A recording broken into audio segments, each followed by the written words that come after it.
We have some major updates of mixed martial arts, starting with the news. Ian Garry's little son imitated UFC fighters. Recently, during a meeting with Daniel Cormier, Ian Garry brought his son along where his little ones imitated several fighters. It was a cute moment to witness. Who fights with Conor McGregor? Como faz Boaton? Olha, mãos para alto e grita. Como faz o Max Holloway? Down. Como faz o Max? You wanna do this? Let's go! This kid is awesome. I'm smiling back down. Ian Garry just went off on Michael Venom Page. During the conference, Garry revealed something shocking about MVP. He accused Page of trying to spy on his training camp by offering a lot of money for inside information. Garry also predicts that Page will be suspended after UFC 303. I've already broke this man's confidence down so much. He knows I don't need to say what I'm talking about. You know exactly what I'm on about. Your self-confidence is fucked. You know what I'm talking about, and it will come out. It'll come out, kid. But your brain is f***ing scurrying for excuses. Yo, this guy is hilarious. Just remember. Do you want to say it or will I? Do you want to say it or will I? What am I talking about? Tell the people. Did you and your team offer thousands of dollars to get information in shooter box from my boys? Did you send someone a message and offer thousands for information, and you couldn't infiltrate the camp? You couldn't get into what? The shooter box family's too tight. Your little rat jiu-jitsu coach home on offered money to one of my Brazilian friends, and you got nothing. Saturday night, you're Anyway, all I know is the one only MVP is here now at the UFC. You're never fighting again and I'm about to make fight. some noise. You and your jiu-jitsu coach are getting suspended for life. Bitch, you can't understand you, bro. Shut the calm the down. Max Holloway shared their prediction for Alex Pereira versus Jiri Prochazka.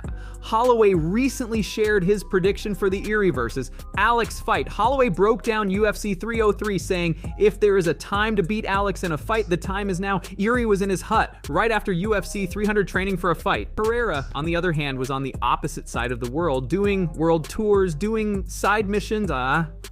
If I was a betting man, I'd have to go with Jiri. Mr. Alex Pereira versus Jiri. I'm not even saying prochazka. I'm not gonna say his last name, brother. Don't tease me. Alex Pereira and Jiri running this back, brother, and they both running it back at the same time, like they did last time to save a card. Alex Pereira is just looking like him, bro. He's looking like the one. He's the one, bro. He's putting. There's one thing to just step on short notice when you don't have the belt on the, the belt on line, but for a champion to repeatedly step in on short notice, I got nothing but respect for Alex. That's crazy that he's doing that, and he's winning, and he's defending. But I tell you this much: if there is a time to get Mr. Pereira in a fight, the time is now. Jiri was in his hut right after UFC 300, training for a fight. Training for something.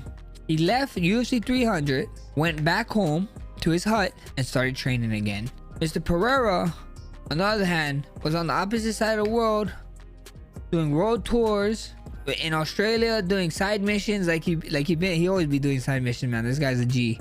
Always be doing side missions. But if I had to tell you guys that the time to get Alex Pereira, the time would be now, bro. I mean, full camp, both guys, anybody can win a fight. This is MMA, brother. Don't say, like, I don't want to disrespect Jiri and be like, oh, this is the only chance you get. I'm just saying, if, like, your odds is greater on one side, it is now, guys. It is now. I mean, but like I said, man, if I was a betting man, I'm a gambler, I'd have to roll with Jiri, bro. He's an underdog. Dricus du Plessis believes that a win over Israel Adesanya enters him into the conversation as one of the greatest middleweights of all time. This win for me is, I've always looked at Israel Adesanya as the benchmark. Now, Izzy became champion a long time ago, and I've looked at him and always knew this is where I need to be if I want to be the best in the world. This is the benchmark, and he said it. Like I said, he's one of the greatest to ever do it. This fight for me is going to put me in that position. This is where I take over as one of the greatest to ever do it. This is where my years of building and climbing that ladder is coming to a point where I am now the guy that's one of the greatest to ever do it. Like I said, with Izzy, he's done such incredible things in the sport. So for me, this fight is just like beating Robert Whittaker was. It's a fight that people don't think you're going to win. It's a hard fight. I'm fighting against arguably one of the best middleweights ever. And I have to go out there and prove that I am that guy. So that's what this fight's going to mean to me. This fight's going to mean that I told you I belong here. Dricus du Plessis is now in the conversation of being one of the greatest middleweights ever. Jamahal Hill sends a message to Alex Pereira ahead of UFC 303. Recently, Hill revisited his fight, which was against Alex, on his YouTube channel, discussing various topics concurrently. He sent a bold message to Alex Pereira ahead of UFC 303, asserting that if Pereira loses their rematch, Hill will challenge him without hesitation, irrespective of any title opportunity. Conversely, if Pereira emerges victorious, Hill plans to secure his own victory and then set his sights on a future showdown with Pereira. Alex has got his own task ahead of him this weekend. He's fighting Jiri prochazka, defending the title. Best of luck to you in your fight in this rematch with Jiri, because if you lose, I don't give a if they offer me a title shot. It's me and you. You win, I'm gonna go starch the next guy, and I'll see you soon. You lose, I'll see you real soon. UFC 306 has now been rebranded to Riyadh Season Noche UFC, as announced by the Ultimate Fighting Championship. Initially, this event was confirmed to headline on Mexican Independence Day, but recently UFC has released a statement indicating changes to their plans. UFC President Dana White has described the upcoming event at the Sphere in Las Vegas as one of the biggest in sports history, promising a unique experience and honoring Mexican contributions to combat sports. Saudi Arabia's Riyadh Season is sponsoring the event, marking the Sphere's debut in sports. As we know, the UFC is planning an absolutely huge event for 306. It's set to go down at the Sphere in Las Vegas and will serve as the first major sports event to take place at the venue. As you can imagine, the promotion plans to pull out all the stops to impress the masses in Sin City. In addition to that, we also know that the company has a growing relationship with Saudi Arabia. It really kickstarted last weekend when they put on their first big event last weekend, which seemed to be a success.